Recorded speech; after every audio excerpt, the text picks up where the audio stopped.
পটুয়াখালীতে প্রবল মৌসুমী বায়ুর প্রভাবে সমুদ্র উত্তাল, উপকূলে মাঝারি থেকে ভারী বৃষ্টি, বন্দরে ৩ নম্বর সতর্ক সংকেত।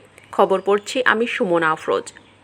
উত্তর বঙ্গোপসাগর ও তৎসংলগ্ন উপকূলীয় এলাকায় দক্ষিণ পশ্চিম মৌসুমী বায়ু প্রবল অবস্থায় রয়েছে। এর প্রভাবে উত্তর বঙ্গোপসাগর উত্তাল রয়েছে। উপকূলীয় এলাকায় গভীর সঞ্চালনশীল মেঘমালা তৈরি অব্যাহত রয়েছে এবং বায়ুচাপের তারতম্যের আধিক্য বিরাজ করছে। পটুয়াখালীর কলাপাড়ায় মাঝারি থেকে ভারী বৃষ্টিপাত অব্যাহত রয়েছে। বাতাসের চাপ আগের তুলনায় অনেকটা বেড়েছে। সমুদ্র ও নদ নদীর পানির উচ্চতা বৃদ্ধি পেয়েছে। উপকূলীয় এলাকায় ঝড়ো হাওয়া বয়ে যাওয়ার শঙ্কা রয়েছে, জানায় আবহাওয়া অফিস।